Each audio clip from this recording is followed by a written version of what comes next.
So you know who's going to do what. You've planned your production, and it's time to shoot your movie. The question you need to answer now is, how do I create believable characters, locations, and situations that meet the needs of my story?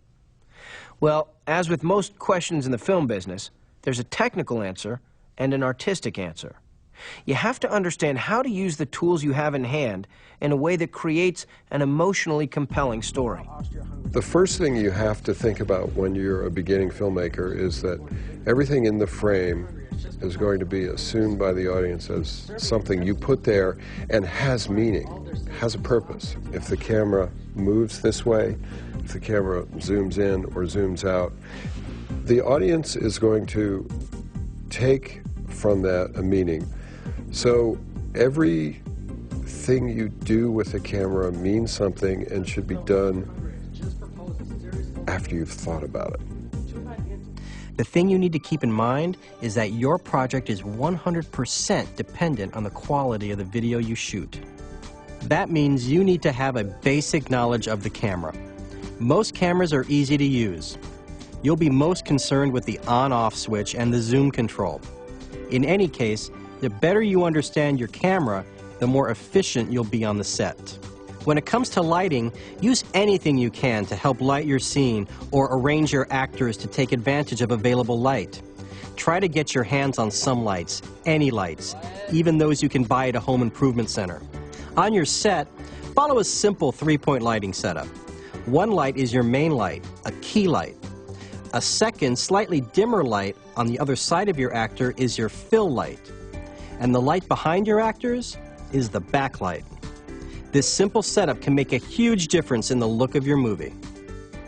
The most important thing, even here at the conservatory, what we're constantly working with the fellows on is the decision, why you made a decision to put a camera in a particular position, given a scene that you're working with.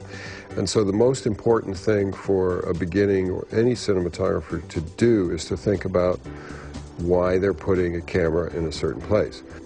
The most common error I see with new cinematographers, if you will, or people behind the camera, is that they do too much. They move the camera too much, they zoom too much in and out, and they try too many tricks, which they haven't mastered. You just really need to respect the camera and don't do too much until you know what you're doing. One way to keep your images interesting is to follow what filmmakers call the rule of thirds. In composition, you don't want to be obvious, but you also want to lead the person who's looking at the image to the part of the image that's important to you. So the rule of thirds divides the screen into thirds and suggests that you can find places to put important objects in the frame that are pleasing. So if it's just me talking, it's more interesting to have me on one side of the frame and a little space next to me, just so that it's a more thoughtful and interesting composition. Another critical tool you have to communicate with your audience is art direction.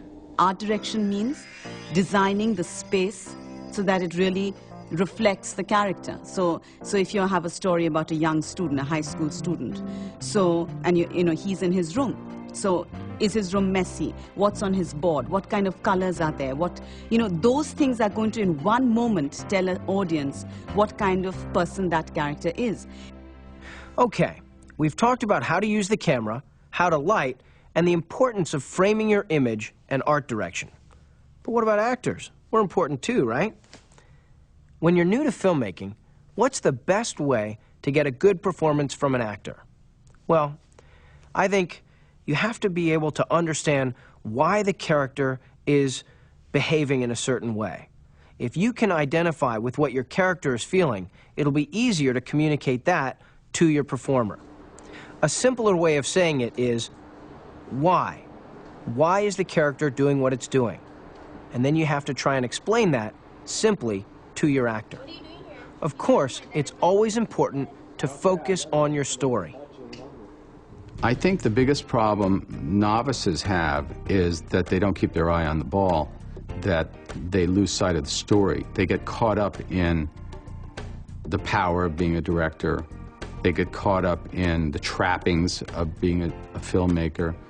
They get too worried about the camera and not worried enough about what's being photographed, the truth of the scene, the behavior of the actors. One thing that's powerful is putting the focus on the story as opposed to on yourself. It sounds simple, but focus on the story. Then, get other people to kind of ask them what they can contribute to the story. It's always a much better process if everyone realizes that they're working towards sort of a united goal. Production and filming are exhilarating. It's fun, engaging, stressful, maddening, frustrating. It's life, jam-packed into one long day. You get to know yourself, you get to know others, and in the process, you get to tell a story in your own way. So enjoy it. Pay close attention to your story, and I'll see you in the editing room.